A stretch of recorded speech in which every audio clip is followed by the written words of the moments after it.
Benvolgudes i benvolguts, servus und herzlich willkommen. Dobry večer, Jojstet, welcome and good evening.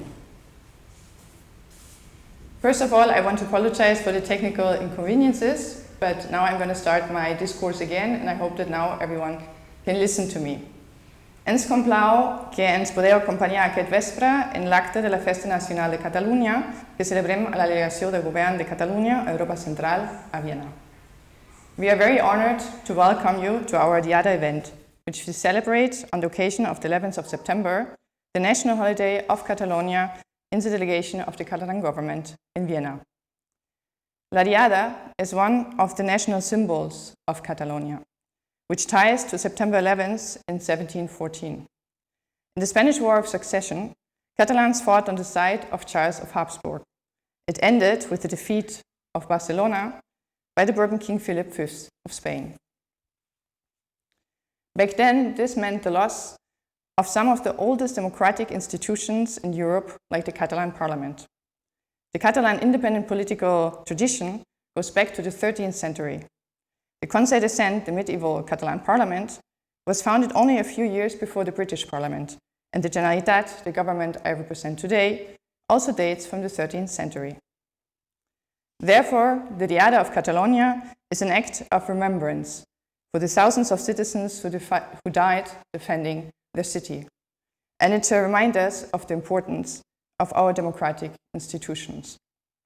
It also reminds us that adversities can be overcome.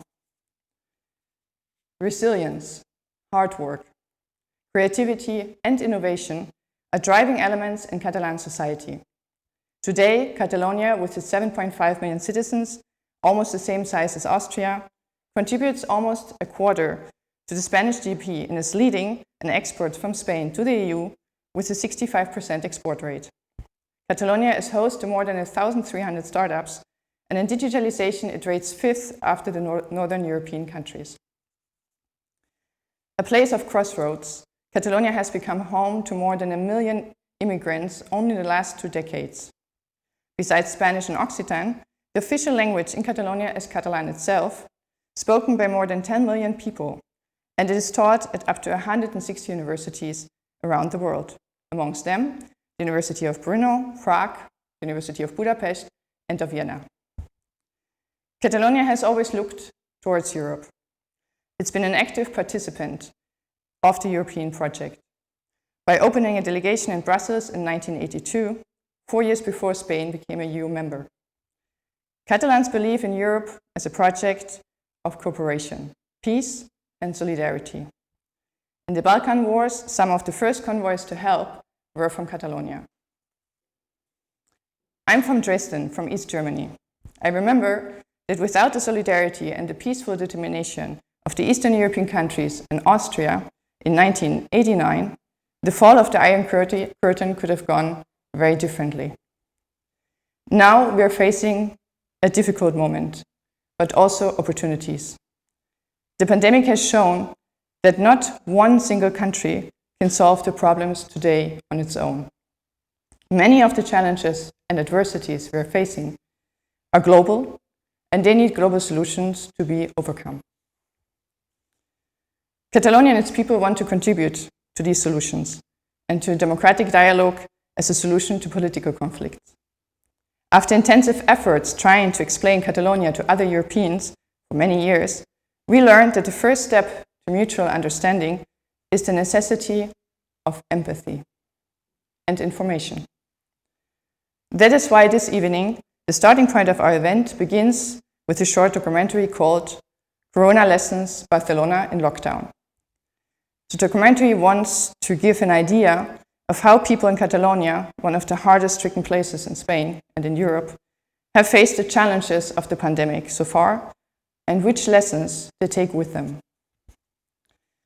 Afterwards, we want to offer the stage to a modest Austria-Catalan dialogue discussing the experiences and possible lessons of this crisis, with speakers from renowned institutions and organizations from Austria and Catalonia. The musical frame of the program will be provided by Catalan and Austrian artists. So welcome, enjoy, and Bona Diada to everyone.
Pensem que ens hem d'anticipar a una evolució massa ràpida de la malaltia al nostre país. I és per això que creiem que cal confinar tota Catalunya. Acabo de comunicar al jefe del Estado la celebración mañana de un Consejo de Ministros extraordinario para decretar el estado de alarma en todo nuestro país, en toda España, durante los próximos 15 días.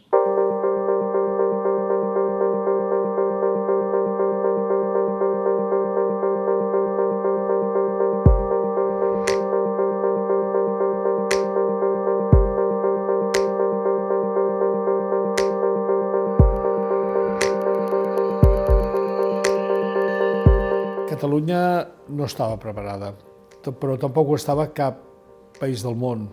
No la societat ni els propis sistemes sanitaris estaven preparats quan hi havia la corba ascendent de l'epidèmia, que es va decidir el confinament precisament per frenar-lo, tenint l'angoixa de saber si els recursos serien suficients per donar resposta a les necessitats dels pacients que teníem.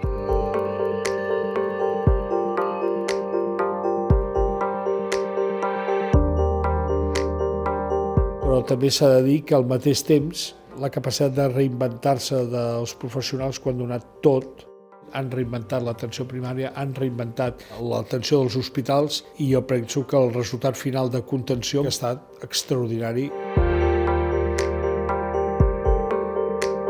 Ja fa temps que el que està passant al món ens està indicant que els sistemes sanitaris de tots els països han d'adequar a aquesta nova situació. La salut passa a ser global. El que està passant a 6.000 quilòmetres pot passar aquí i això ve accentuat també no només per aquesta epidèmia concreta, sinó pel mateix canvi climàtic, les grans migracions.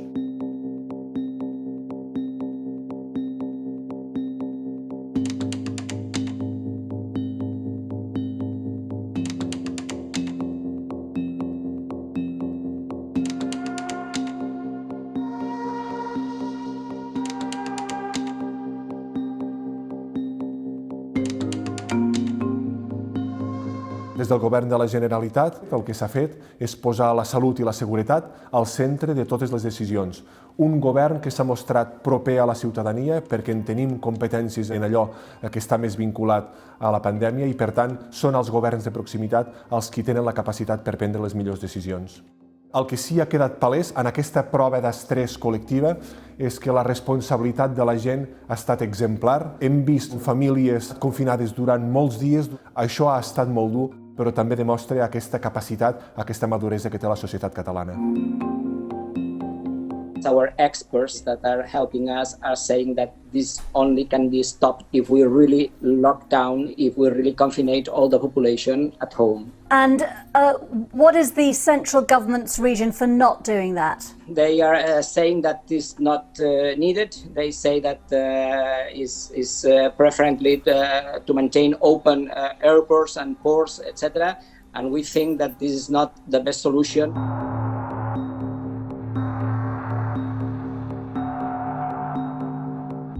Quan el govern central tenia l'oportunitat de mostrar el seu ADN més progressista, ha mostrat el seu ADN més recentralitzador. I és des de la proximitat, des de l'assumpció de les competències, des del coneixement del que realment necessita la gent del nostre país, quan es poden prendre millors decisions. I, per tant, aquesta reclamació que sigui el mateix govern de la Generalitat qui tingui potestat per prendre grans decisions hagués estat una millor manera de sortir d'aquesta crisi.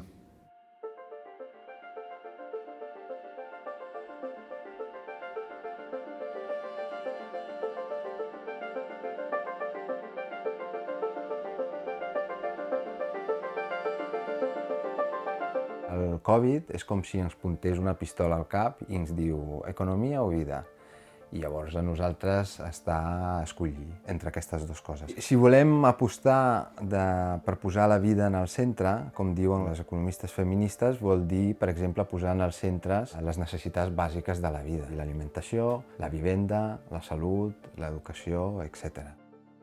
Catalunya jo crec que té uns punts de forces i un d'aquests ja s'ha vist durant el confinament, que és la solidaritat. És a dir, no només hi ha hagut una reacció de l'Estat per protegir les persones més vulnerables, però hi ha hagut moltíssimes activitats de reacció des de la societat civil que han ajudat en això.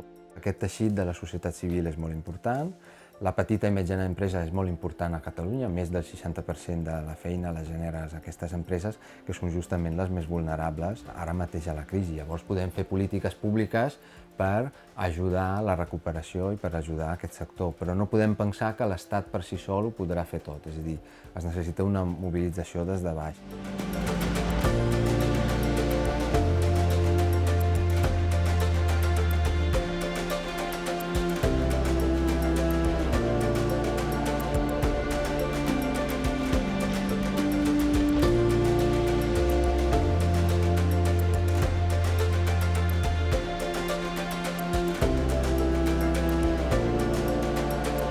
Estem en una situació molt dura perquè clarament del turisme depenen moltíssims llocs de treball i hem de fer en aquests moments que són difícils una reorganització de l'economia. Clarament podem discutir de quina tipologia de turista hi ha. Qui ve en barco i baixa unes hores a Barcelona, com van fer els meus tiets, es fiquen en un bus i es porten a la catedral, al Parc Güell i a la Rambla i cap de 6 hores tornen a marxar, jo no crec que sigui un turisme que li convingui a Barcelona. Jo apostaria per un turisme de gent que ve a conèixer la nostra cultura i que ve a relacionar-nos amb nosaltres i que ens pot aportar riquesa, no només econòmica, però també social. Aquest em sembla un turisme de qualitat pel qual jo apostaria.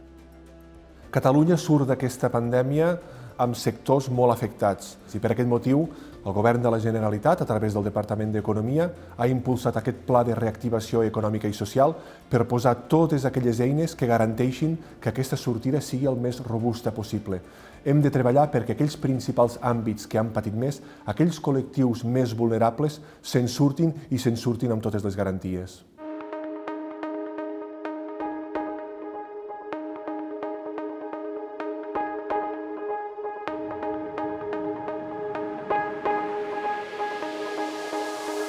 El Casal dels Infants és una entitat social que té com a objectiu principal lluitar contra les desigualtats socials i treballar per la transformació dels barris. Acompanyem a infants, adolescents, joves i a les seves famílies en el seu desenvolupament integral. La situació que s'ha donat arrel de la pandèmia el que ha fet és visibilitzar la situació de precarietat que vivien moltes famílies. Ha canviat que ha agreujat situacions. El que ens ha posat davant dels ulls és una realitat que potser abans quedava més encoberta o que no la volíem veure.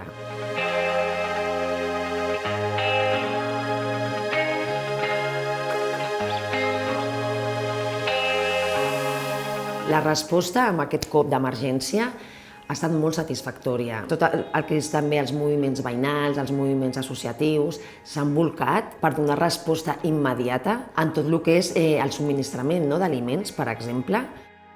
D'aquí en endavant hauríem de posar també en el centre de les polítiques el que és la infància. Treballem molt en tot el que és el suport educatiu d'aquests nanos, però pensem que s'ha d'abocar més recursos.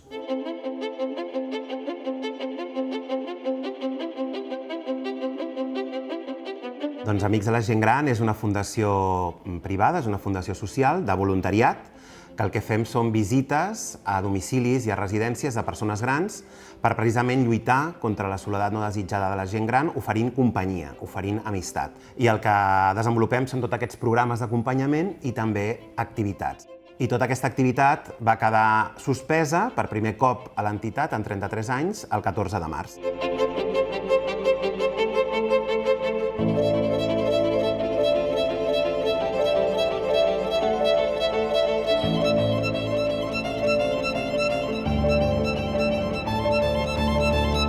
El que vam fer va ser organitzar unes plataformes de seguiment i d'atenció telefònica. Vam constituir una campanya que vam anomenar Trucades contra el silenci, perquè precisament volíem trencar el silenci de moltes llars, de moltes residències.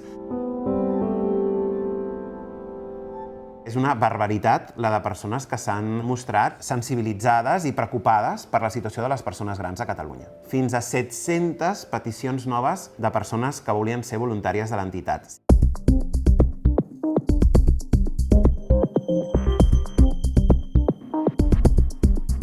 crec que hem vist clarament que no podíem fer grans esdeveniments amb milers de persones saltant i ballant i ens hem hagut de reinventar. En el nostre cas, hem convertit un festival que passava durant 3 dies amb 6 escenaris funcionant simultàniament, amb 30.000 persones per dia, a un festival que dura 5 setmanes en 9 espais de la ciutat, amb aforaments que van de 200 a 800 persones, amb més de 200 actuacions.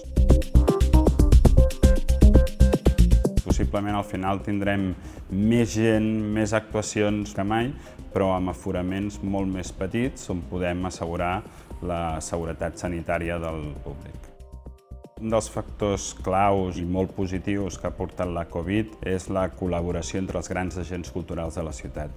El Cruïlla està treballant amb el Futbol Club Barcelona, amb l'Hospital de Sant Pau, amb el Teatre Nacional, amb els grans agents socioculturals de la ciutat, i tot això, aquest esperit de col·laboració, ha sorgit per les dificultats que ha portat la Covid.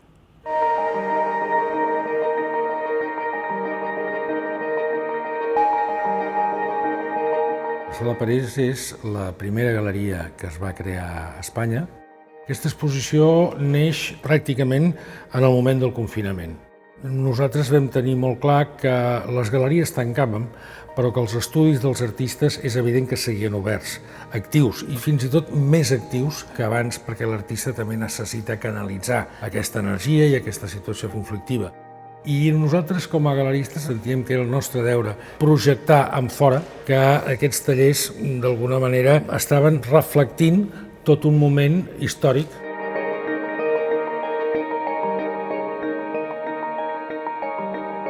L'important, penso, en moments com aquest, és la reflexió que cal intentar viure amb sentit. En primer lloc, viure, però després viure amb sentit. I la cultura, en última instància, el que dona és el sentit de la vida.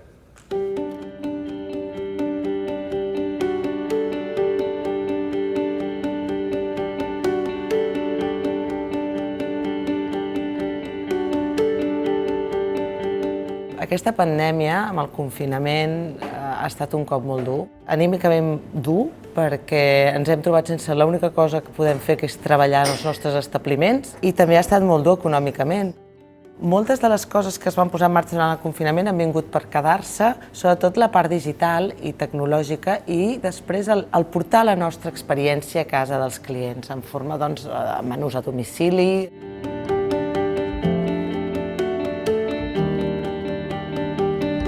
Catalunya és un país de primer ordre en el sentit turístic i la cuina n'és un dels principals atractius. Treballarem perquè les mesures de seguretat de tots els turistes estiguin ben resoltes, això no ho dubteu, però alhora com podem fer per aconseguir fer més atractiva la nostra cuina i continuar tenint el vincle amb els nostres clients de fora de Catalunya. Segur que trobarem la manera. Podem enviar producte, podem fer vídeos i de totes que de seguida que es pugui els rebrem amb els braços ben oberts.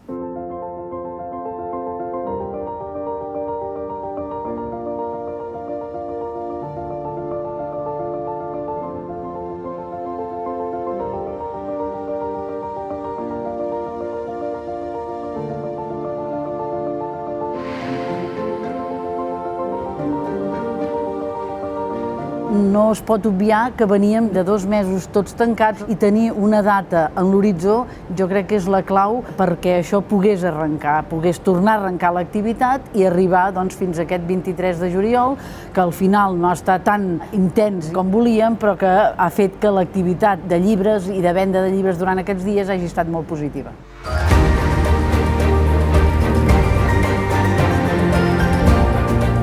De les lliçons de tota aquesta situació, una d'elles és veure que els lectors hem après a tornar a valorar aquell comerç i aquelles activitats de proximitat, hem vist que la lectura ens ajuda a superar aquests moments i, per tant, sempre ens quedaran els llibres i des d'aquest punt de vista som optimistes amb el futur.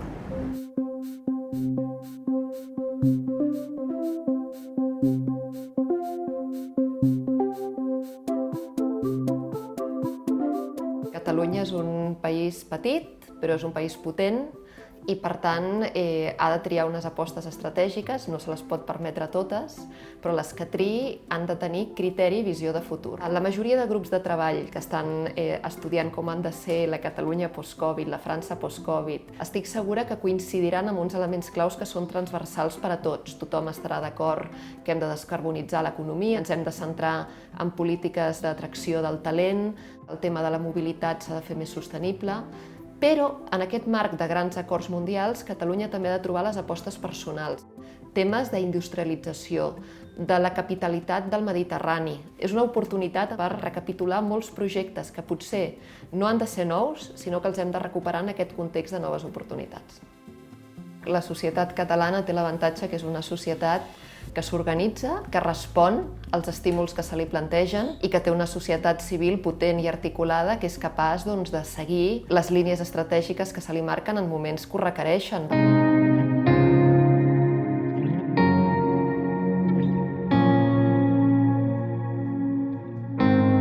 Aquesta crisi ens ha posat a prova a tots i precisament per aquest motiu ens caldrà sortir-ne amb molta més fortalesa, però sobretot amb molta més confiança mútua. Caldrà que tots confiem en les nostres institucions, caldrà que confiem en nosaltres mateixos i, per tant, serà a través d'aquesta confiança col·lectiva, d'aquesta responsabilitat col·lectiva, que ens en sortirem millor de totes les situacions, de tots els reptes que es puguin deparar en un futur.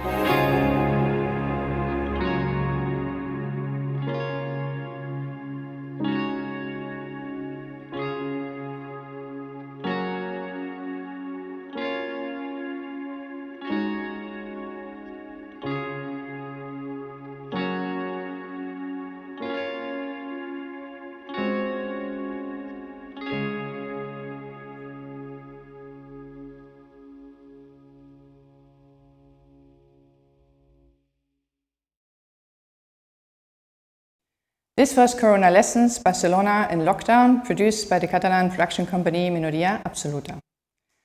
Now we go into debate. We would like to discuss with Austrian and Catalan experts the different experiences and challenges that we all have seen in the documentary. And we decided to kick off the debate in Barcelona with Austrian and Catalan experts there. Because of the situation, we decided to pre-produce the debate in Barcelona and already recorded it. So the next intervention, so to say, you will see on video. And also one of the things that we always want to do in our events is to promote young Catalan talent.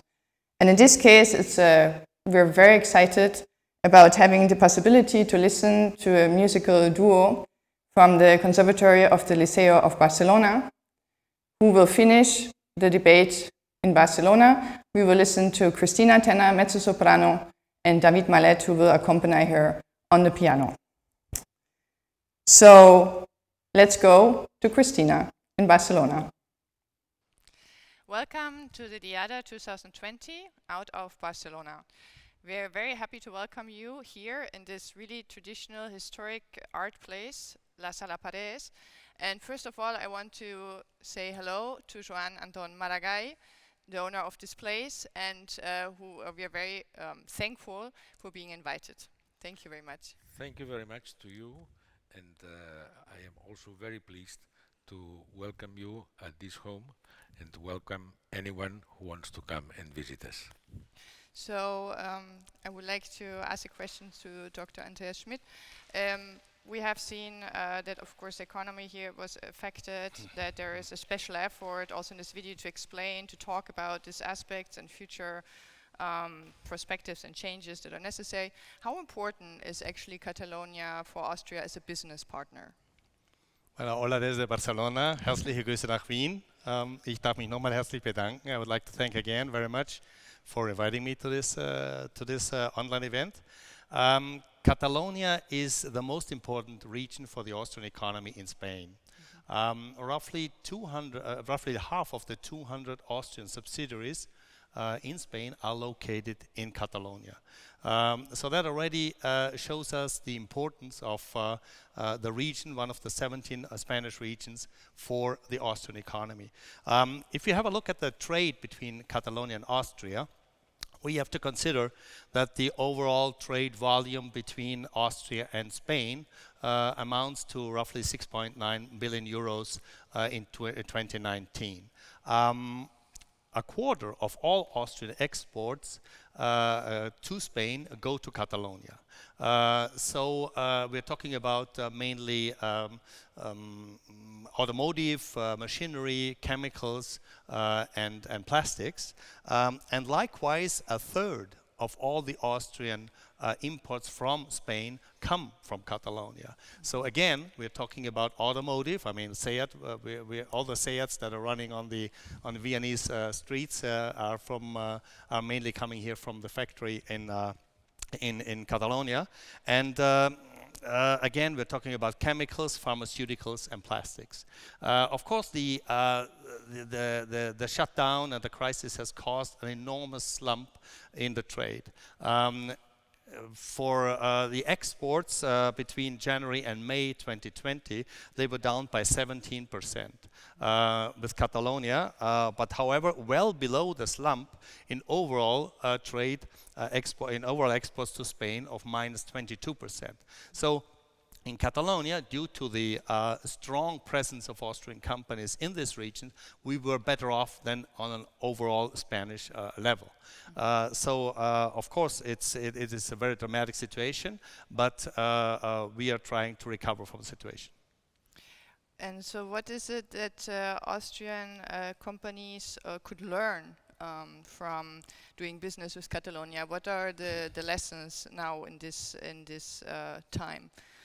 Well, the lessons learned from COVID-19, the first lesson I would like to point out is that sectors have been affected differently. For example, automotive, tourism were definitely down. But on the other side, packaging, pharmaceuticals, chemicals were up. And in this case, the local knowledge and the local networks, which is the Austrian Trade Commission's USP, have been very important and crucial when it came to assist Austrian companies during the crisis.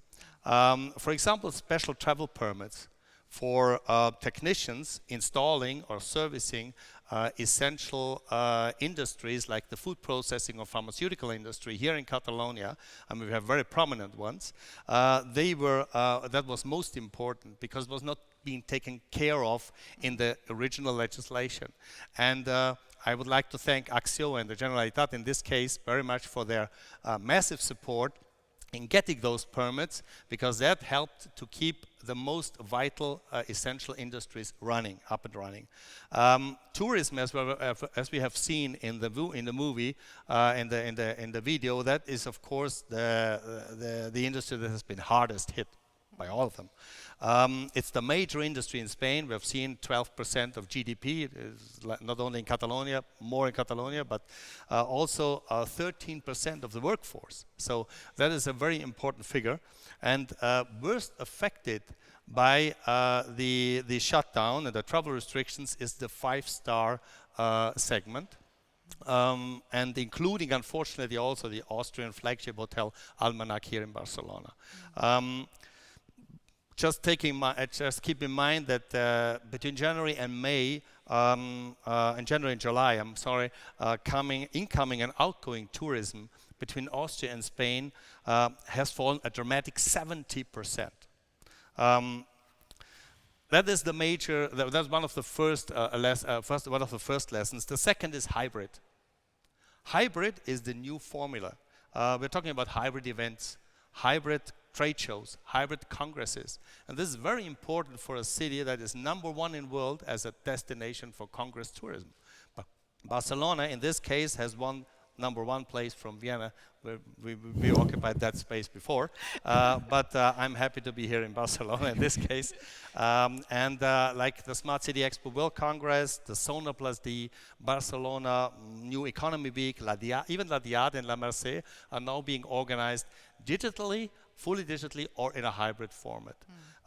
And the third lesson, which I think the most important, is nearshoring and resilient value chains. Resilient value chains, just to explain it, it's the topic now, means that the value chains have to be resistant to situations like we experienced during COVID-19.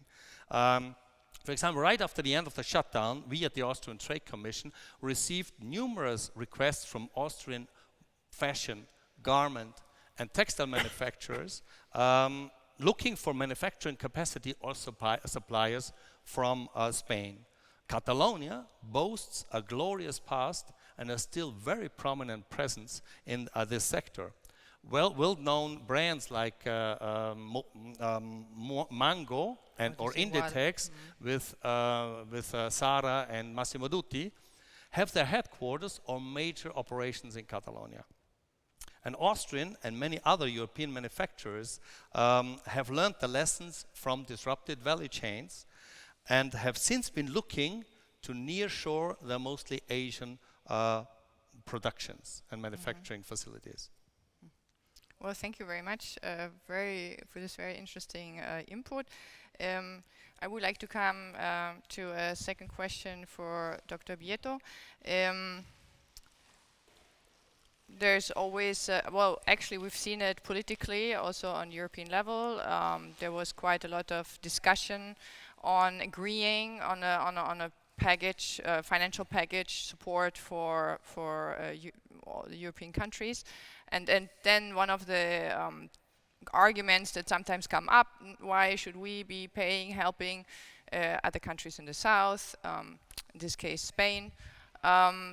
What would you, as an economist, and also from this perspective, strategic perspective, but also social perspective, what would you suggest, or what do you think is necessary, would be helpful from the European Union? How could, what would be efficient, so to say, to give support to the southern regions, to say it in a general way, of Europe in this concrete crisis? Okay. I think that the European Union has a great opportunity actually to become really a leader of the recovery of all the countries of Europe. And I consider, my opinion is that they have made a tremendous effort on that.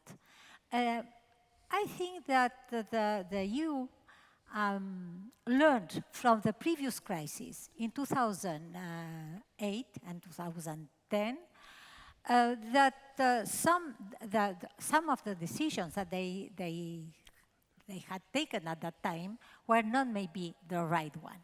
So actually, I was very happy when I read on the newspapers, when I learned that the European Union had decided to allocate 750 million euros to all Europe for the recovery.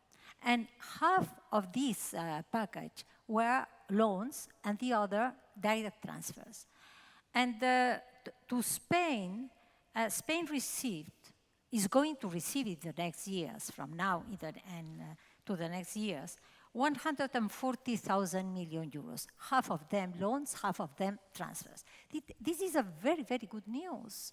And it was not easy to arrive to this agreement. I remember all the discussions, all the negotiations among all the countries and among all the actors that were discussing that.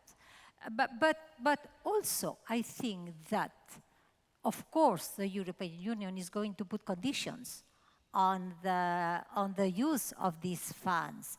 And I think that we should take the opportunity of having this amount of money to reinvent ourselves as countries, as economy, as companies, as the Europe in total. I will give you some examples. I think that we have some challenges actually. One of them is digitalizations. I agree with what you were saying, that this hybrid model that is appearing actually in all the activities that we are organizing, education, congresses, events, and so, is one of the challenges. The other one is the ecological transition. So thinking on green, we are going to have funds. We can't do the same things that we were doing before.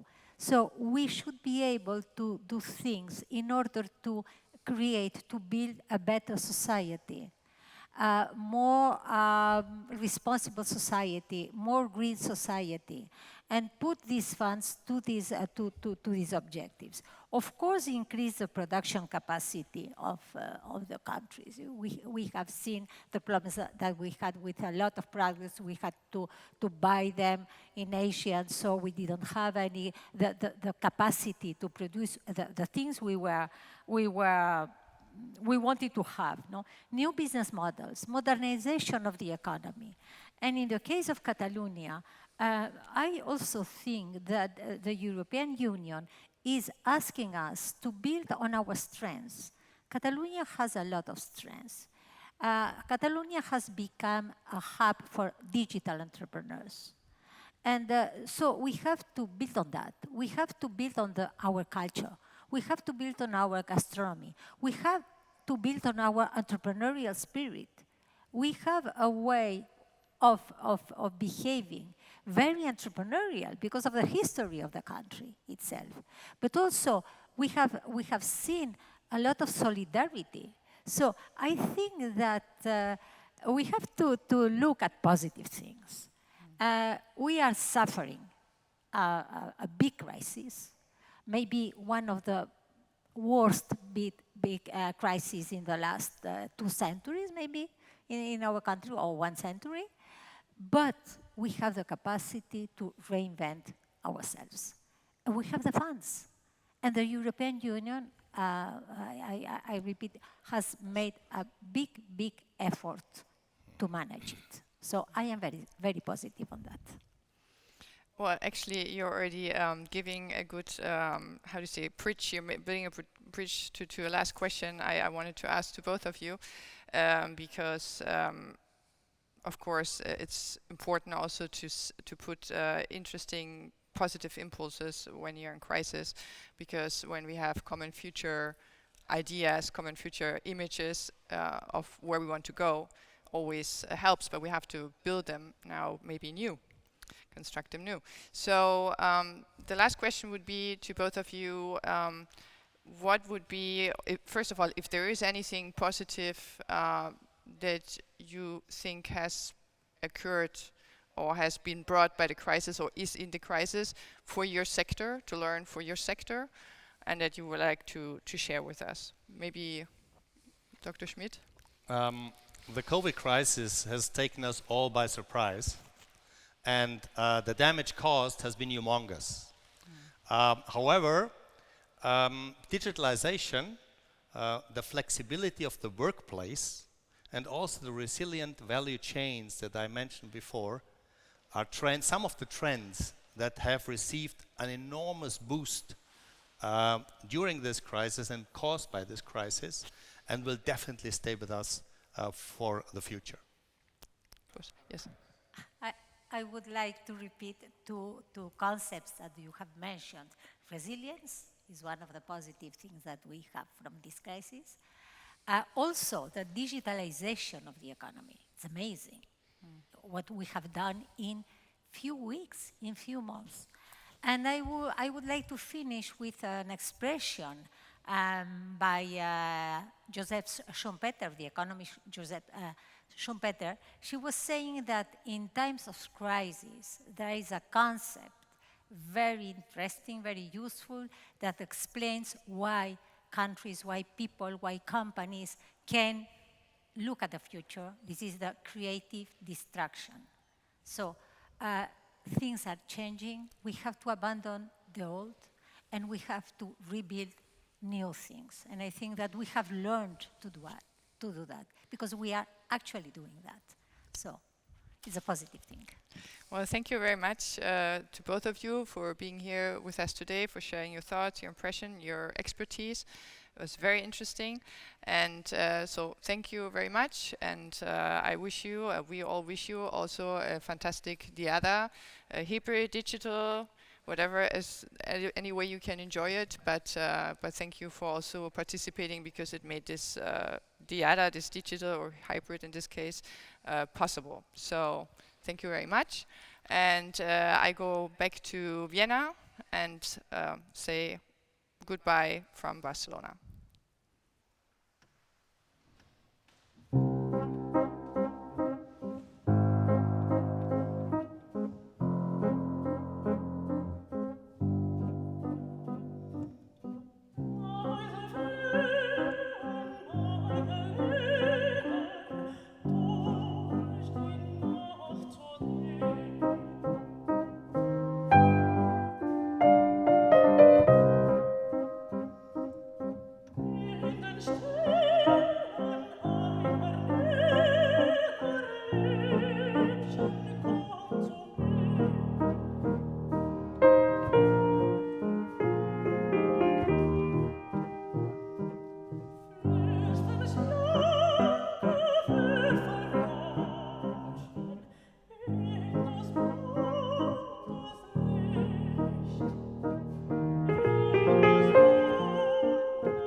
Welcome back to Vienna.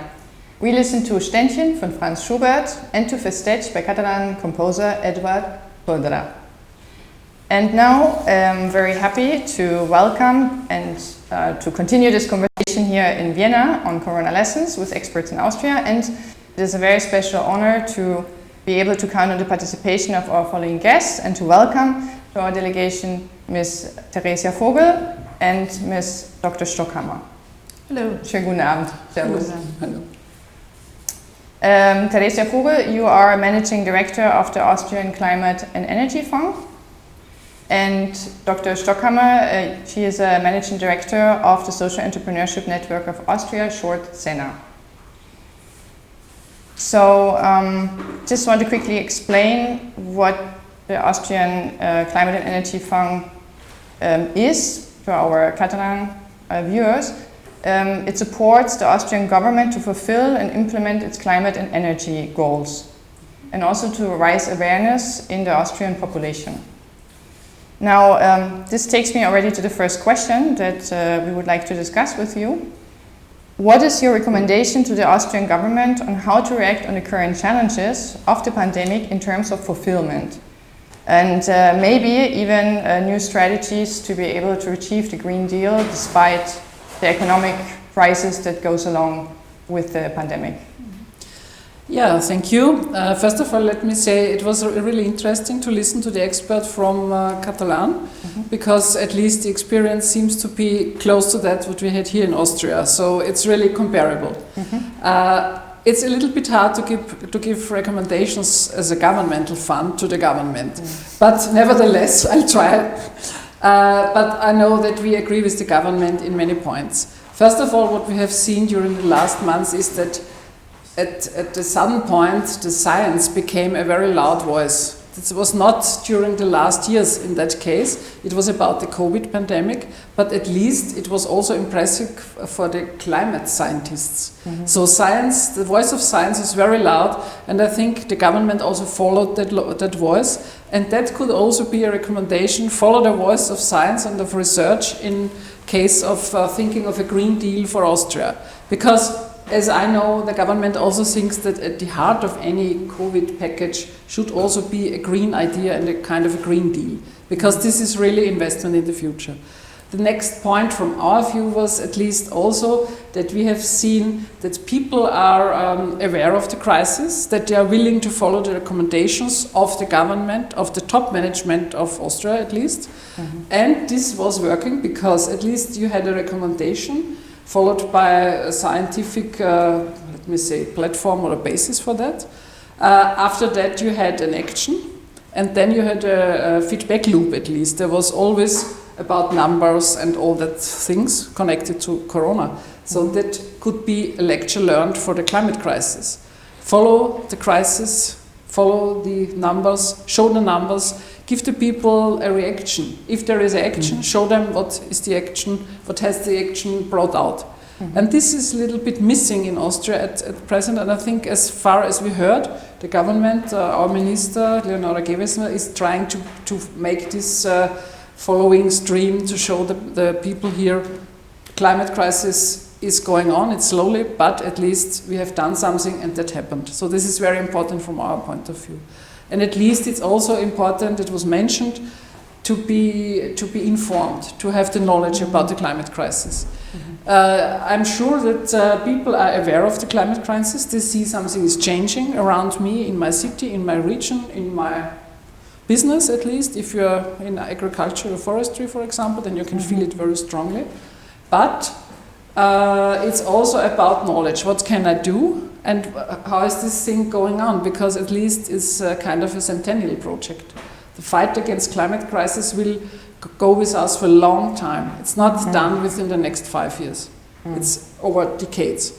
So I think this is very important to show, to give information and to raise awareness. Also, we need the help of the citizens. We need this kind of Paris lifestyle, for example. So, but people have to know, what can I do? They're willing to do it. And we also will need the private money into the action. And then we heard also on the documentary that it was talked about the need of global common priorities, concrete priorities, and then that each country should also have its own priorities. So where do you see common global priorities that, for example, would be shared with the south of Europe, and that just some examples where you think that we can work more together, because also think that it's going to be a 10 years or many more years of fight, so to say, against the climate change. Also, just one example, it's out of technology at least. At present, everyone in Europe and also in the world is talking of the hydrogen world at least. Hydrogen is a solution for the energy system of the future, and no country is an island. If you try to go the path of hydrogen or hydrogen technologies, then you need at least a continental cooperation. But it will become at least a global cooperation. So you have to have cross-border activities, you have to set up cross-border networks, international networks, like, for example, Mission Innovation, or the IEA has activities in the field of hydrogen, or you have a European Research Area task on hydrogen. So you have to work together, because it's not the thing of one nation only. So thank you, Ms. Vogel, for your first intervention. We have now talked about also the need of people to participate, and this, I think, connects very well with maybe your activity from the Social Entrepreneurship Network of Austria. As far as I understand, it helps social entrepreneurs to solve social challenges with an entrepreneur approach. First of all, what does this actually mean? Can you maybe explain what means social entrepreneurship, and maybe connect it also with a concrete example of facing the challenge of this corona crisis? So, thanks. First of all, also thank you for inviting me to this interesting talk, and also for the inputs we had the opportunity to view before. As Ms. Vogel said, there are many analogies to Austria when we look at Catalonia, in particular when you look at tourism, which is also very strong in Austria, and also to the lockdown measures that have been taken. When it comes to social entrepreneurship, and SENA, the Social Entrepreneurship Network, is also the interest group or interest representation of the Austrian social entrepreneurs. This is frequently deemed as a very young or new development, but in fact that's not the case. So social entrepreneurs have been there already a couple of decades ago. So the first social entrepreneur to bring an example is Florence Nightingale with her initiative to patient care, or Friedrich Wilhelm Raiffeisen, who has brought the Genossenschaft principle to economy, and the principle to help people to help themselves.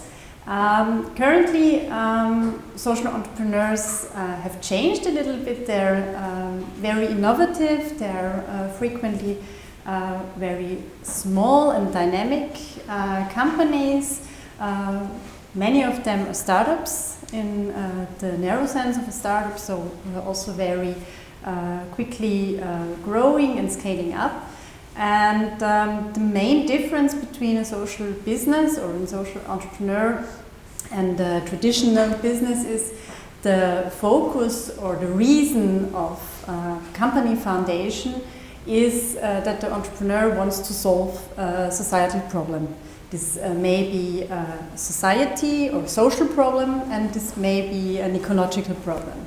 And so the company is founded to make a contribution to one of our major problems. We are all aware of the many problems we are facing: migration, climate change, poverty, social divide, etc.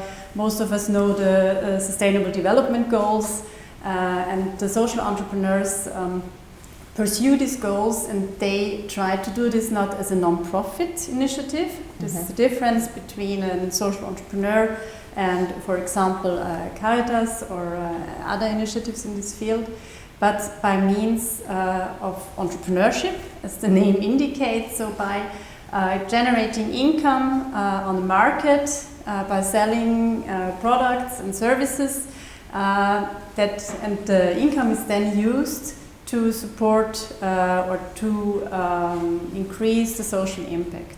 And very often it's also the generation of the income, so the business itself has also a social concept by including, for example, employees that come from a vulnerable group, such as migrants or people with disabilities, and so on and so forth. And Austria is a very strong country for social entrepreneurs. Currently we have about 4,500, 800 entrepreneurs in Austria. And we from SENA are trying to support this development and to, as also the Klimafonds are trying to help government to provide framework conditions and to increase also the awareness of the political decision makers for this field. Mm-hmm. And what would be right now in face of the corona crisis? I don't know, maybe they're already taking place. Just a few important steps that should now be taken from your point of view in social entrepreneurship, or how can they precisely contribute in certain areas, which maybe they can even do better or more precisely, as you already pointed out, than institutions, because they're touching other fields. So what is right now the Gebot der Stunde, the message, the necessity of the moment in this situation today? So that's true. We see that social entrepreneurs are in a position to contribute a lot to soften the impacts of the crisis. So they have quickly, and that's one of the main advantages of social entrepreneurs compared to a huge social system or a huge social organization. They were able to quickly adapt to the changing conditions, to change their impact models, to the new needs of groups and people that due to Corona are left out. We have seen it in the documentary and also in the discussion. We've heard it that particularly educational programs have increased due to the social differences when it comes to homeschooling, where parents from socially not so well established backgrounds have often difficulties to support their children, or if they have not the language skills, whatever, and so forth. And there have been increased offers to get these children, to reach them and to offer them the same opportunities that all children should have. And on the other hand, many of the business models have now become digitalized, which has already taken place before, but now it was accelerated. Mm-hmm. And so this also helps to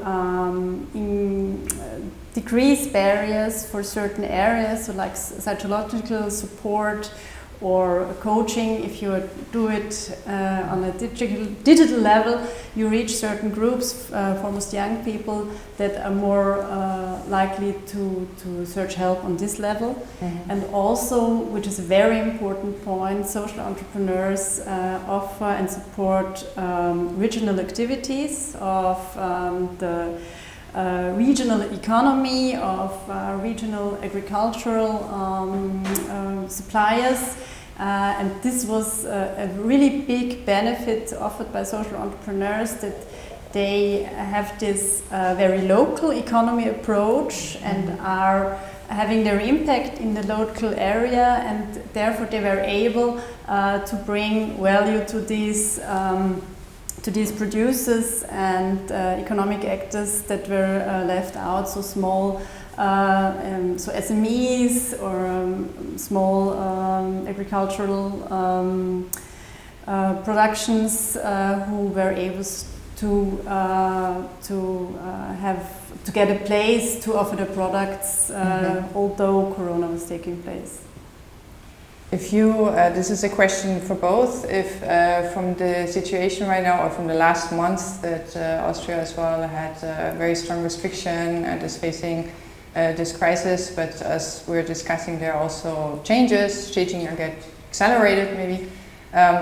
What are maybe positive effects, or could you tell us something positive, positive change that you see in your field, and that you think is a positive learning from this crisis?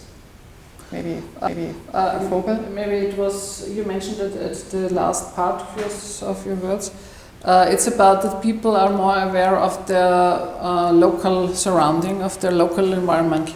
And I have the impression, and we have this feedback also, especially, for example, in the food sector, people are more interested. Where does my food come from? Is it possible to grow my own food, for example, also in cities? vertical farming and other things, but also high-tech things like 3D printing of fish or whatever. Yeah? So you have different, but people are more interested, where does my food come from and how is it possible to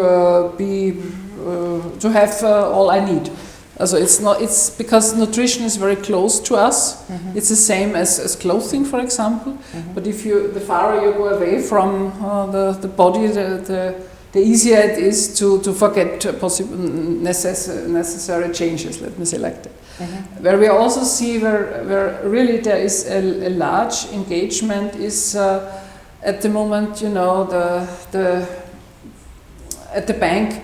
You don't get that much money, whatever. So people are interested, where can I invest my private money in, again, my region, my town, my community, for example. And this is really a success in, for example, private small-scale PV installations on the roof of single houses, or also participation plants on the roof of social housing projects, and so people are really interested, how can I generate my own energy, for example, also. And they're willing to spend money and to put money in that, or they are selling, they're buying an e-car, an electric car, because they think I can do something good for environmental, it's good for my children, and at the moment it's also, there's some subsidies on it, so it's good for me.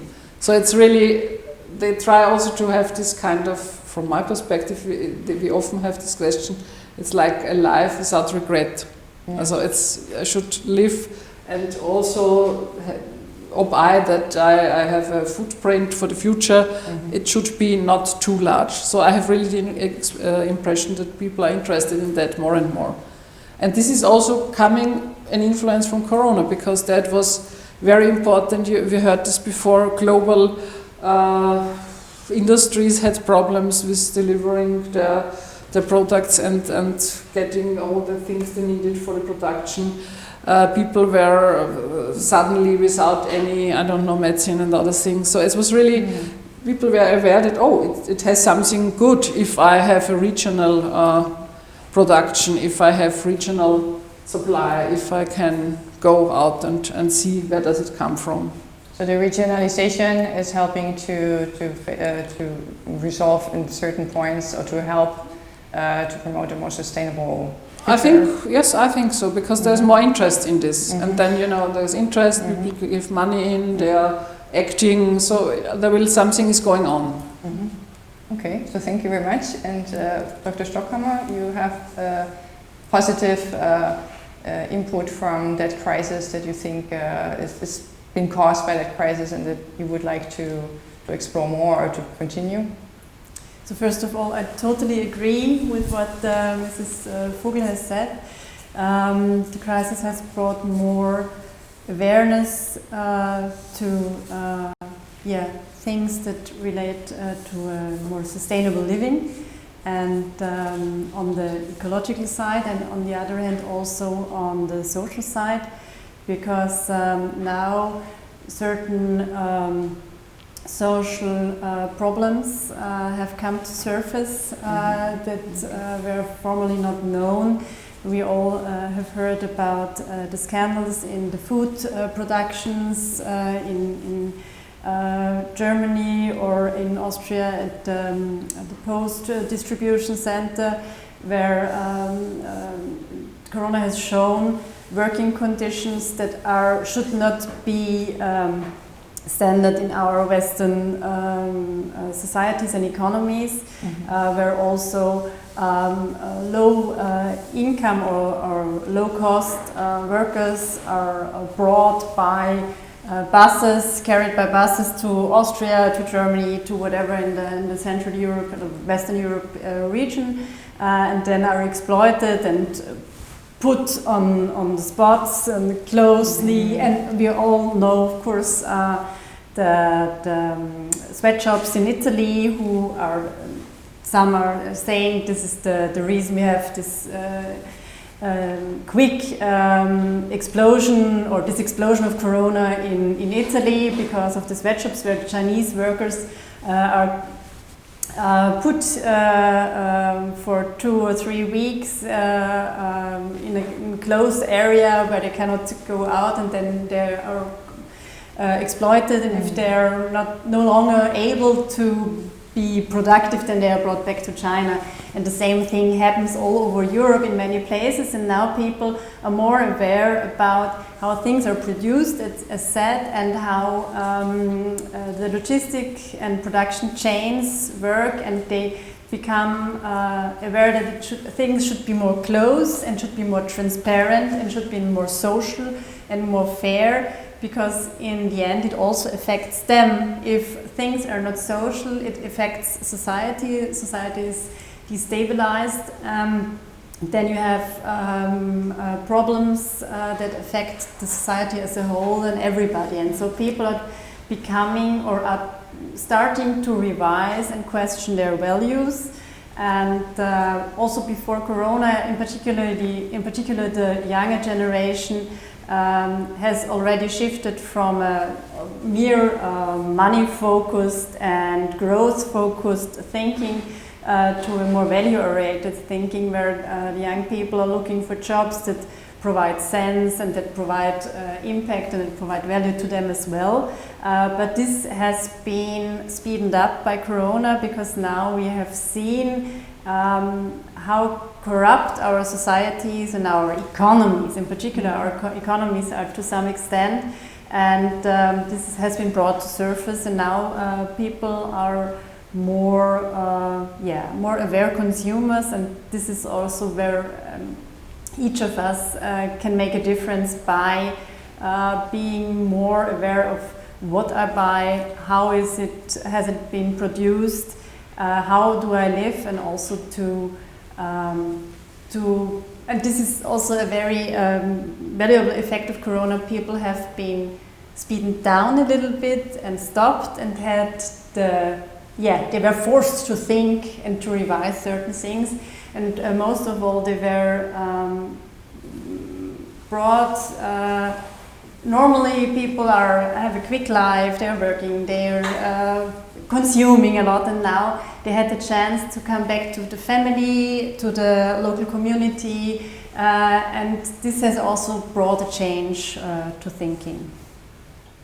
So, well, thank you very much for your participation. I think we touched a lot of interesting issues. Hopefully we can soon develop them in a specific talk just on this in an evening, because it's obviously a very important possibility, and also it's very interesting to learn for us from Austria, and hopefully we can also contribute with ideas or experiences from Catalonia. So thank you very much, Ms. Vogel, Ms. Stockhammer, for coming here to the delegation of the government of Catalonia in Central Europe, and to share your opinions.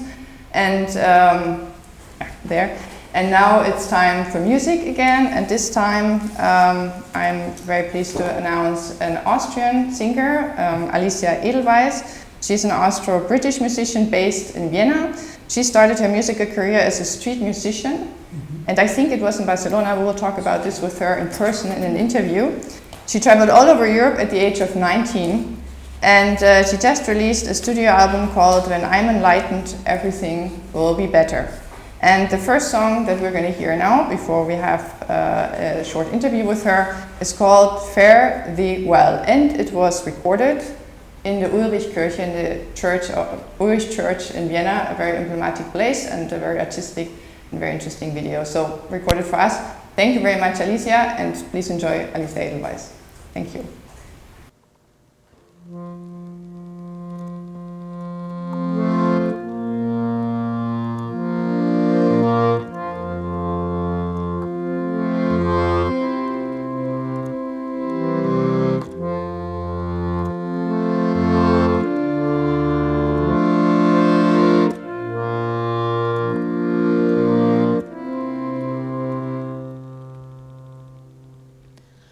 Farewell, my love, I must be gone and leave you for a while. Wherever I go, I shall return. If I go 10,000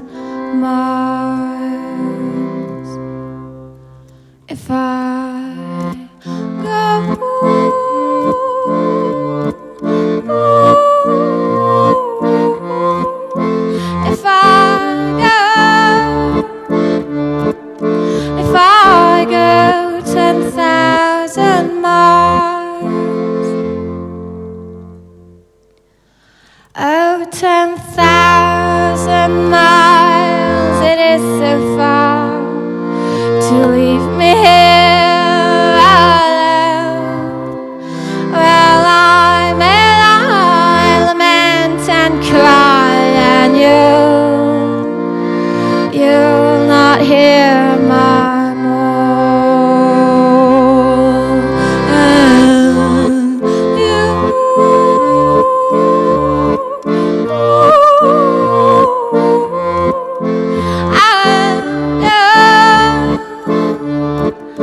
And you'll not hear my moan. Oh, the crowd that is so black, my love, will change its colour if ever I shall prove false to thee. The day will turn to night. Yes,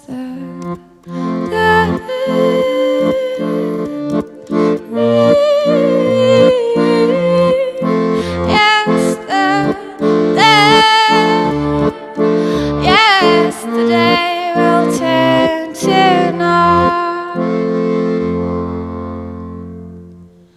Oh, the rivers, they will never run dry, for the rocks melt with the sun. I'll never prove false to the boy I love till all these things be done. Yes, till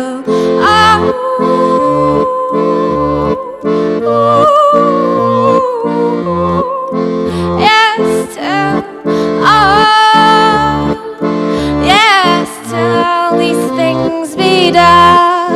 If I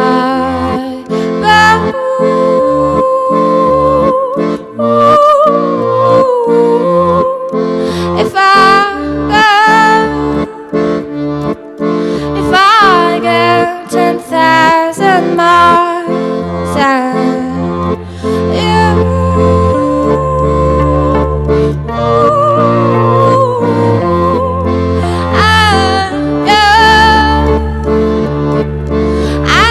you'll not hear my moan.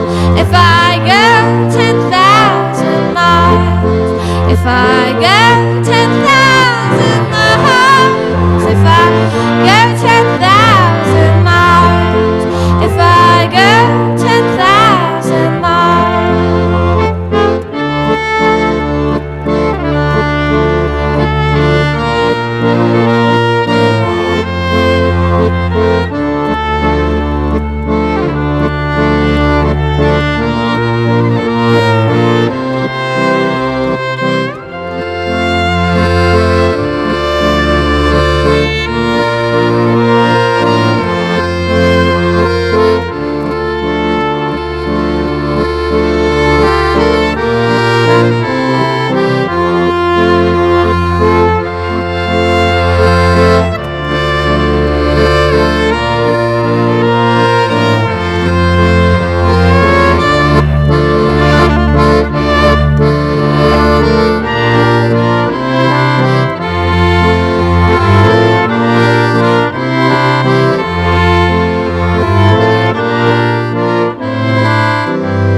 So, hello, Alicia Edelweiss. Thank you very much for coming here tonight. We just listened to one of your songs, and we're very excited that you were able to come, and that also that you were able to record the song in the church. So, first of all, I wanted to ask you, I'm not sure, but do you have any connection to Barcelona? Because you mentioned something. Yeah, I actually started playing on the street there. Like, I guess my musical career started there. And in Barcelona? Yeah, I started busking there, and my grandmother and her family were Spanish, so I've got a bit of a Spanish connection also. And I stayed there for 6 months. Where did you sing in? Do you remember the places where you sang in Barcelona? I played a lot. I always played the terraces, like, you know, because it's not allowed anymore. Like, you had to play the terraces of the restaurants like for 10 minutes and then get the money and then get money and run. Yeah. Okay. But yeah, in the center, like different places there. And what was your experience like? What did you take with you from Barcelona? I guess the freedom. Like, it's a city of possibilities. I felt like everything's possible there. Okay. And like there's so much travelers and different kind of people who get together there. And street music, of course, was like very important for my life path. Okay. And how would you describe your music? My music, I guess it's always different. With my band, for instance, it's a bit like chamber pop, like orchestral pop. When I'm playing on my own, it's like I'm just writing my songs and composing them, and I play different instruments and I sing them. I guess if you want to put them in a box, you could say anti-folk or freak folk. But you don't want to be put in a box? Not really. I guess it's for every artist like that. But I don't mind. I like anti-folk and freak folk, and it's music that inspired me. It's like playful, weird kind of singer-songwriting. So you write all your songs yourself? You do? Okay. Yeah. And why did you record it in the church? I really love churches, and the acoustics are really good there. And yeah, it was an idea because I've always wanted to do a concert in a church. And we had to do videos, so I said, let's do it in a church. Okay. And now talking about our topic of today, a little bit, the adversity, challenges, how we face them, how we can overcome them. Yeah. What has been for you significant in this pandemic? Like, how have you experienced it as an artist and also a young artist? Yeah, for me personally, it was really positive actually. Like, the forced lockdown really made me come down, and I value my time differently than before. Like, I realized that my time is actually the most precious thing I have, and like, for me it was a really good like time to change a lot of things, but for a lot of people it wasn't so cool, but for me it was really good actually. And how do you have the feeling that now that people have been like in lockdown, do you think that the audience maybe now is back to, I mean, I don't want to say that they didn't appreciate music before, but as we listened before also there's a lot of consuming, everything very fast, and now people kind of calm down. You think that also there's like more awareness of the necessity of art, or you don't feel like that, you don't see that? I'm not quite sure. Like, here in Vienna, for instance, there was a lot of music happening in summer and a lot of outdoor concerts. And it's almost, like, I've heard from a lot of people, it's even kind of difficult to get people to go to concerts again. Also because of all of these regulations, and it's not so attractive for the audience to sit like 1 meter apart, and some concerts even with masks and stuff. And I don't know, like, for me it's, I don't think like my music is like so important that everyone has to listen to. Like, for me it was also like, I didn't force myself to make art or to be productive. I was just happy to live again and be chilled and relax. All right. So this album just came out. So where can we listen to it, or is it on website? Or yeah, it's you can buy it digitally, or you can stream it on Spotify. Okay, just looking for it's Alice everywhere. Edelweiss. Yeah. Okay, perfect. It's easy. So thank you very much for coming in tonight, and thank you for your recordings. And we're glad to hear that Barcelona was inspiring for your musical career. So in the future, when you get really famous, remember us. And you come back to the city and we make a special concert for you. And now the next song that we're going to listen to, and your second song, is called Dreck. And it actually is what it sounds like in German, Dreck, which means dirt. And yeah. That's your next song, so we're looking forward to it, and thank you, Alicia, again for coming in tonight. It was a pleasure. Thank you. Same here.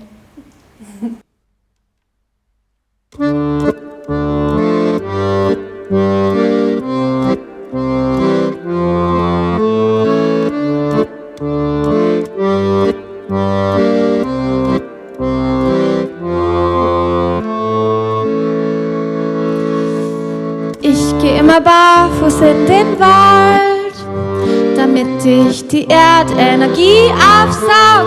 Brombeerstacheln zerkratzen meine Beine, so mag ich's gern, blasen aber keine.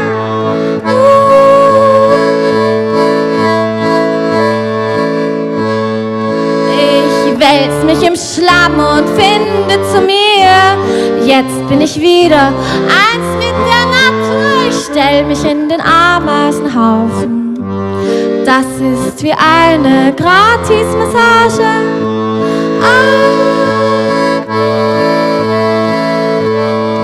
Denn Dreck ist Freiheit, Dreck ist gut.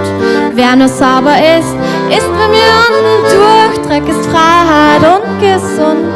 Ich esse jeden Tag ein halbes Kilo Müll. Müll, ein guter Freund. Wann immer ich was brauche, hast du's Zeug. Du bist wie das Universum im Überfluss da. Machst dich nicht raus.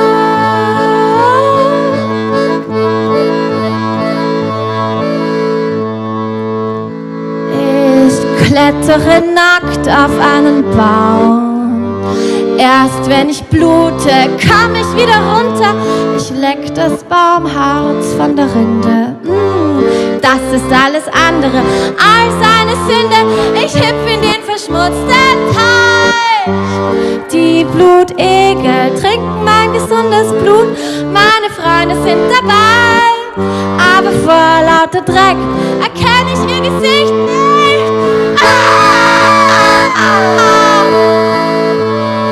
Denn Dreck ist Freiheit, Dreck ist gut.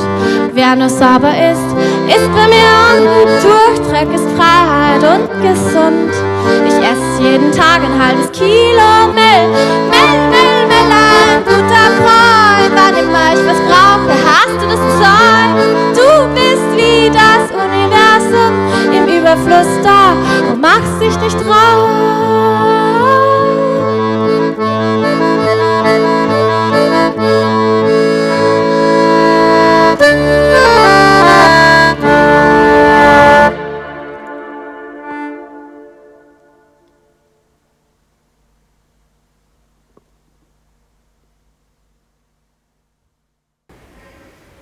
So this was Alicia Edelweiss from Vienna, and I'm very happy now to welcome our next guest, Mr. Peter Thier. Good evening, how are you doing? Hello, Bona Diada. I'm fine, thank you.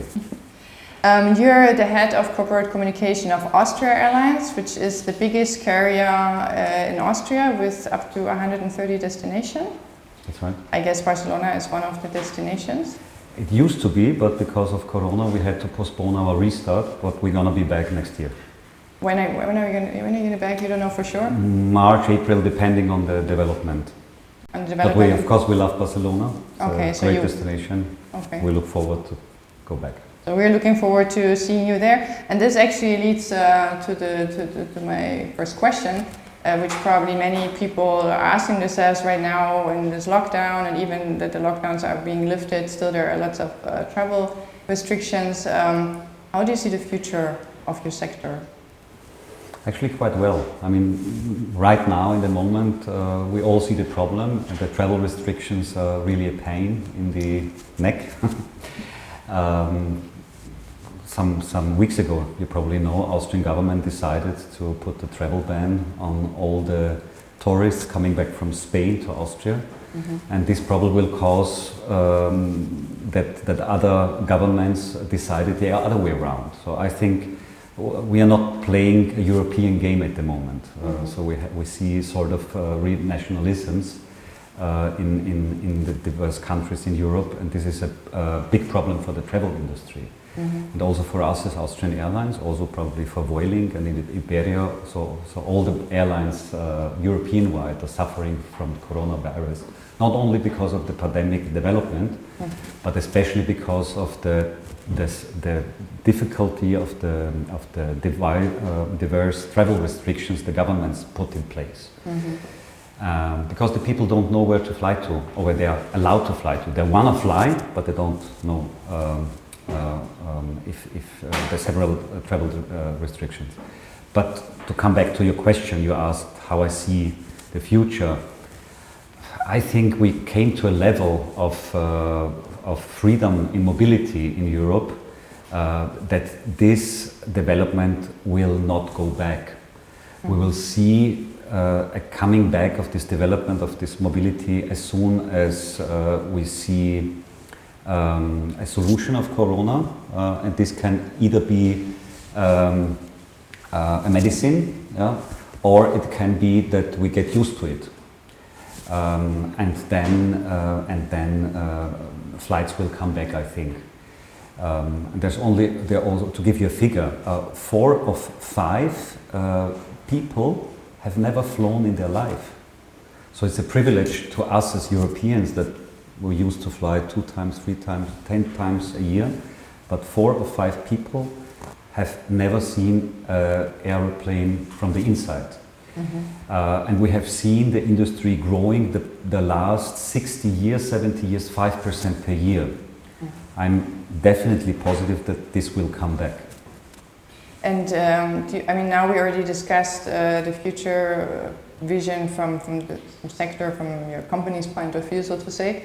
Do you think that even if mobility goes back, do you think that traveling itself, of what we're experiencing today, will change our traveling tomorrow? Maybe the way we travel, maybe where we travel, maybe what we look for in our travel?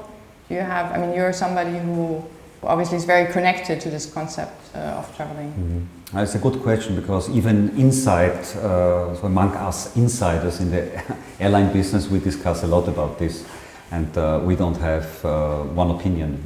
We have very. So your opinion? My personal opinion is that the expectation of change is bigger than the change will be.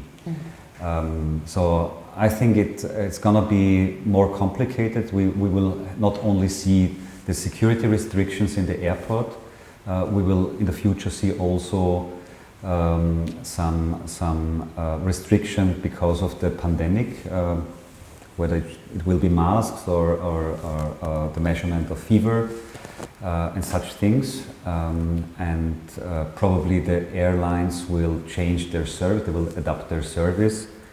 But I think, in general, traveling by airplane will develop in the same way. I just came up with this question now when you talked about the future. When we will have this first passenger planes without pilots? Are we going to have them ever? It's this kind of fantasy that always comes up. Oh, it's going to be very soon. There's not going to be even need to be a pilot anymore, because I'm going to be diplomatic in this question, because my pilot colleagues are watching maybe, and they won't like the answer. So it's his free opinion. You know? So I will give you the answer as follows. When civil aviation started 60, 70 years ago, more or less, you had 4 pilots in the cockpit. You had 2 flying pilots, you had a technician pilot, and you had a navigation pilot.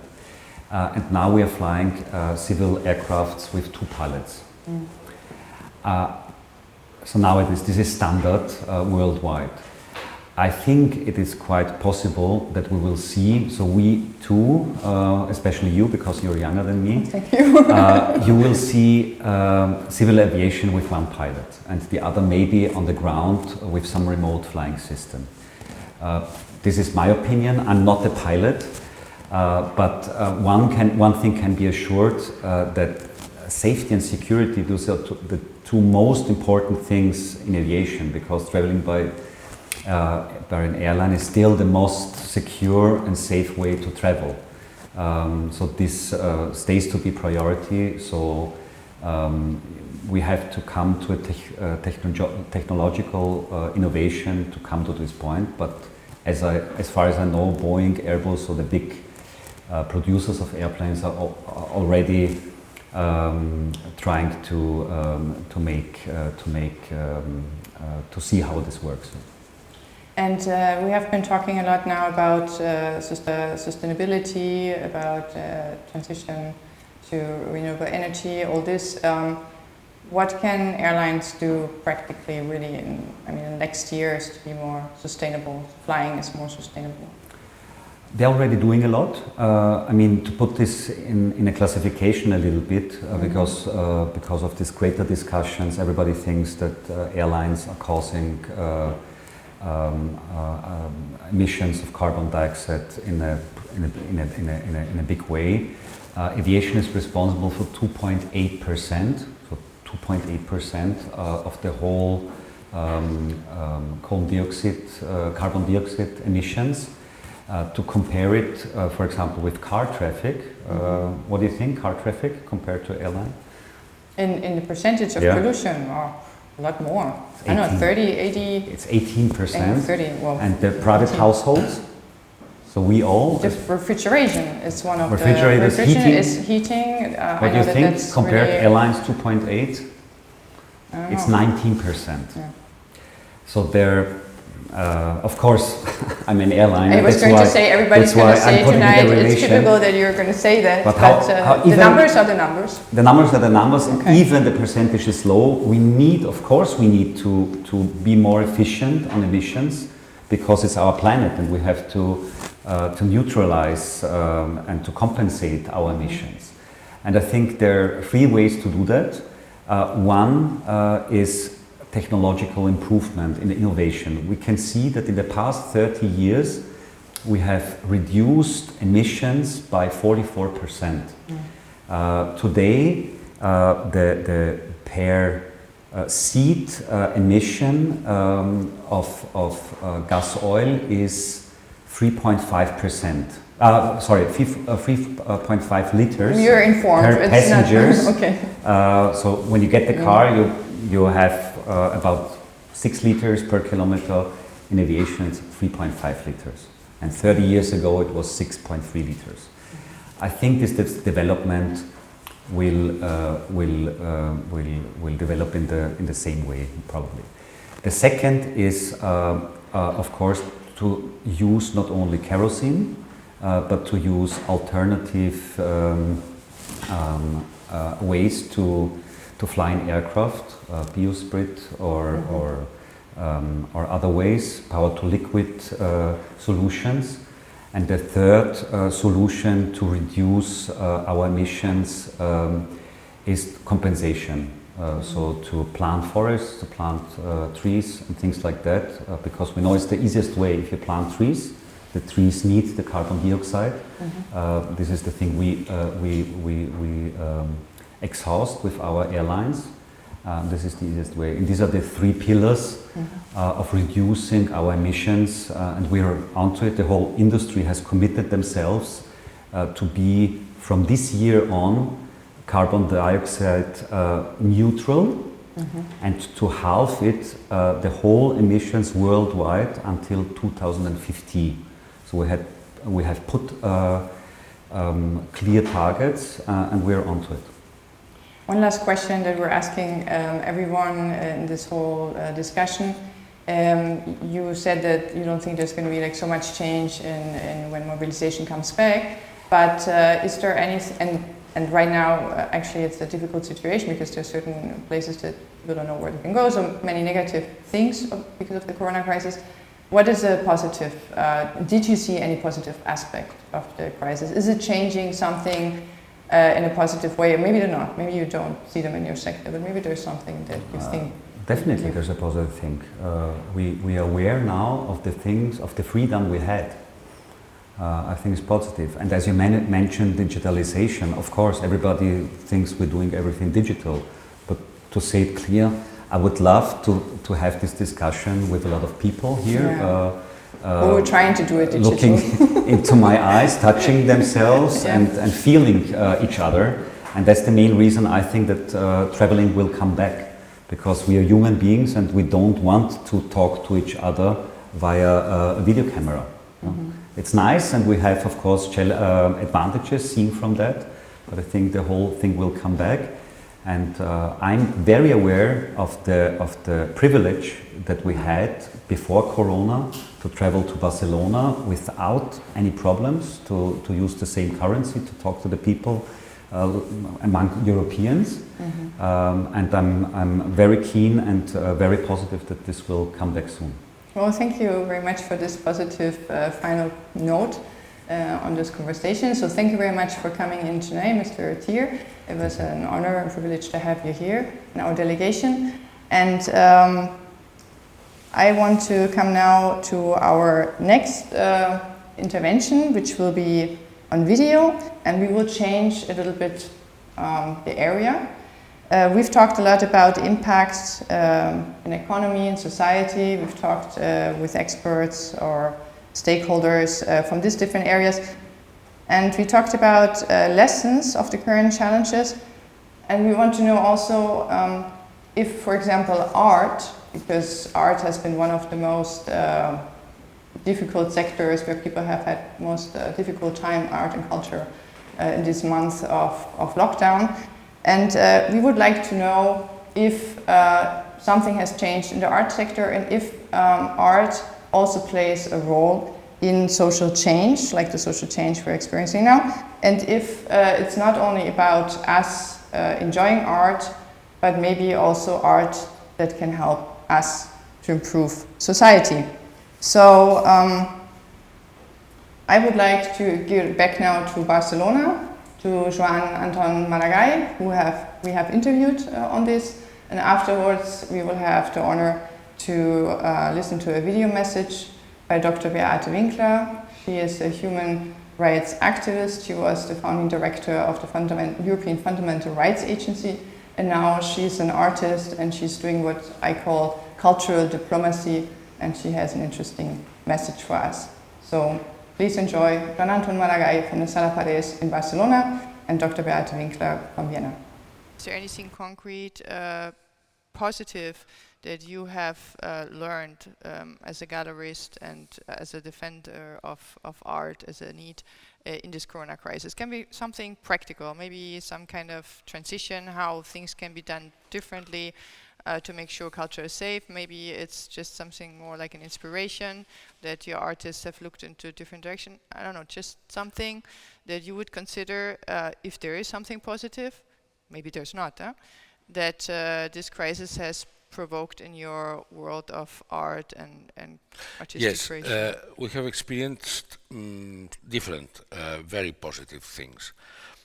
First of all, when the gallery had to be closed because of coronavirus, we had digital communication with our clients and friends, which was very intensive, very intensive. Artists became, through us, directly in contact with many people that were able to see what they were doing in their ateliers during the confinement. This was the first experience. The second experience that we are having just now is that digital communication of art is a real possibility. We were quite skeptical about the possibility of selling art or communicating art through the digital networks, because we always thought that the presence of and the direct sight of the piece of art was essential. We are learning that, of course, the direct seeing of a piece of art is the best, but that the digital contact that you can have and the digital information that you can receive about an artist or a piece of art is enormously important. And I would like to add one point. We, as a cultural sector, have advanced a lot during this corona crisis. A few days ago, the Catalan government established that culture would be considered as an essential need for Catalan citizens. This is thanks to coronavirus, because during coronavirus, many people enjoyed culture through a digital way, maybe more than before. Now we have transformation processes nearly in all areas of life. Digitalization, globalization, migration, the big scissors between the rich and the poor, climate change, all these things are coming together.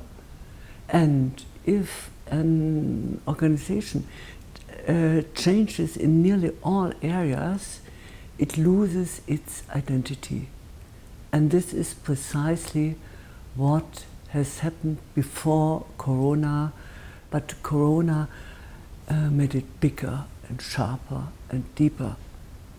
What can we do in such a situation? First of all, we have to make a stop and to confront ourselves with the crisis.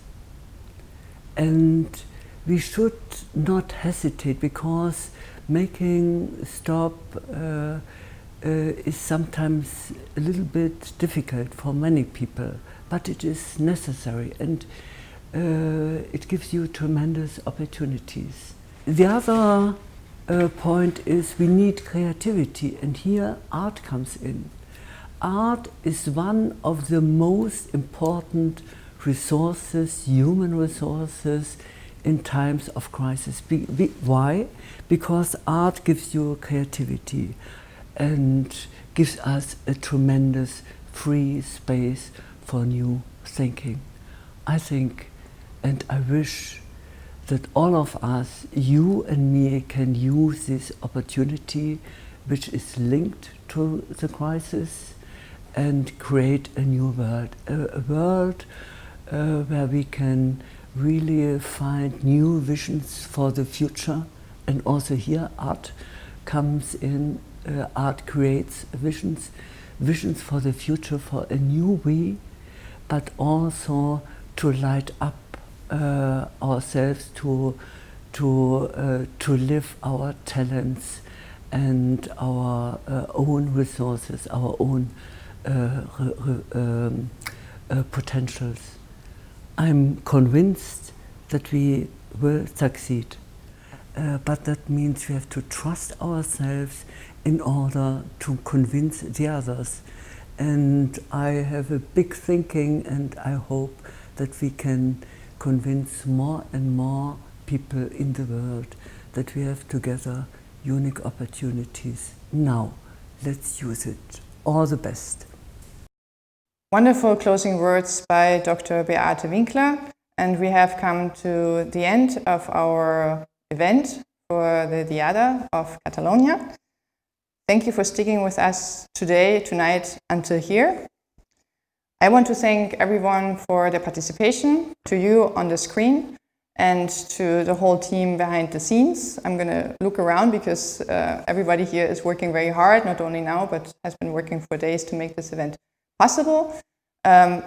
Big thank you also to all our Austrian and Catalan participants who have made this event interesting, gave their opinions, gave their input in a very generous way, and of course to all the musicians who underlined to give the cultural frame to this program.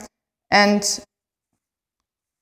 now we will close the event with a song, also interpreted by our singer from the Conservatorio of the Liceo, Cristina Tena, accompanied by David Malet, and it's Cant de los Seis. Canto de Seis was interpreted by world-famous cellist Pau Casals, that many of you also know here in Vienna. And he interpreted it for the first time at the headquarters at the United Nations in New York in 1971, during his very long exile. For Catalans, this song is a signal, a symbol for freedom. And Pau Casals, he also made a very famous speech at that moment in the United Nations. And I just want to cite what he said about the song that we're going to hear. He says, "I will play a melody of Catalan folklore, El Cant dels Ocells, which means the song of the birds. When they fly through the sky, the birds are singing, peace, peace, peace." Bona Diada.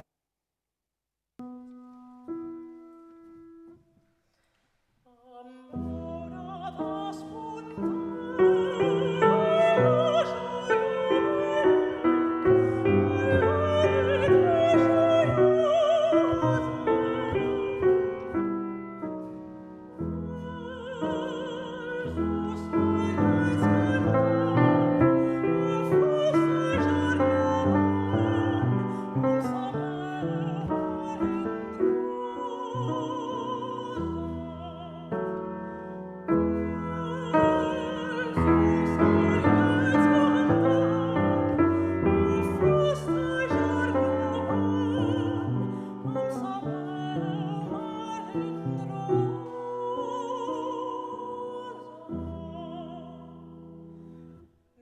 los.